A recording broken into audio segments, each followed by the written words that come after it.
ಬೆಂಗಳೂರು ಏರ್ಪೋರ್ಟ್ನಲ್ಲಿ ಚಿನ್ನ ಕಳ್ಳಸಾಗಣೆ ದಂಧೆ 5 ಕೋಟಿ ರೂಪಾಯಿ ಮೌಲ್ಯದ 3 ಕೆಜಿ ಶುದ್ಧ ಚಿನ್ನ ವಶ. ಬೆಂಗಳೂರಿನ ಕೆಂಪೇಗೌಡ ಅಂತಾರಾಷ್ಟ್ರೀಯ ವಿಮಾನ ನಿಲ್ದಾಣದಲ್ಲಿ ಕಾರ್ಯಾಚರಣೆ ನಡೆಸಿದ ಕಂದಾಯ ಗುಪ್ತಚರ ನಿರ್ದೇಶನಾಲಯದ ಅಧಿಕಾರಿಗಳು ಭಾರೀ ಪ್ರಮಾಣದ ಚಿನ್ನದ ಕಳ್ಳಸಾಗಣೆ ಮಾಡ್ತಾ ಇದ್ದ ಅಂತಾರಾಷ್ಟ್ರೀಯ ಜಾಲವನ್ನು ಪತ್ತೆ ಹಚ್ಚುವಲ್ಲಿ ಯಶಸ್ವಿಯಾಗಿದ್ದಾರೆ.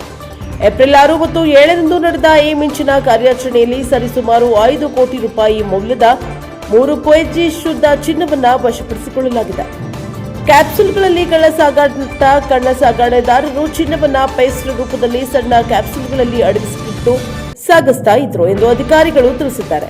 ಈ ಜಾಲವು ವಿಮಾನ ನಿಲ್ದಾಣದ ಭದ್ರತಾ ವ್ಯವಸ್ಥೆಯನ್ನ ತಪ್ಪಿಸಲು ಅತ್ಯಂತ ಚಾಣಾಕ್ಷ ತಂತ್ರಗಳನ್ನು ಬಳಸ್ತಾ ಇತ್ತು.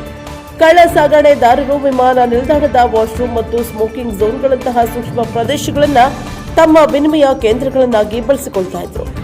ಪಾಸ್ಕೋಡ್ ಸಿಸ್ಟಮ್ ಮೂಲಕ ಪರಸ್ಪರ ಗುರುತಿಸಿಕೊಳ್ತಾ ಇದ್ದ ಇವರು ಕಸ್ಟಮ್ಸ್ ತಪಾಸಣೆಯನ್ನ ತಪ್ಪಿಸಲು ಚಿನ್ನದ ಕ್ಯಾಪ್ಸೂಲ್ಗಳನ್ನು ದೇಹಕ್ಕೆ ಅಂಟಿಸಿಕೊಂಡು ಓಡಾಡ್ತಾ ಇದ್ರು. ಈ ಕಾರ್ಯಾಚರಣೆಯು ಇಷ್ಟೊಂದು ಸುಲಭವಾಗಿ ನಡೆಯಲು ವಿಮಾನ ನಿಲ್ದಾಣದ ಒಳಗಿನ ವ್ಯಕ್ತಿಯೊಬ್ಬನ ಸಹಾಯವೂ ಇತ್ತು ಎಂಬ ಆಘಾತಕಾರಿ ವಿಷಯ ತನಿಖೆಯಲ್ಲಿ ಬೆಳಕಿಗೆ ಬಂದಿದೆ.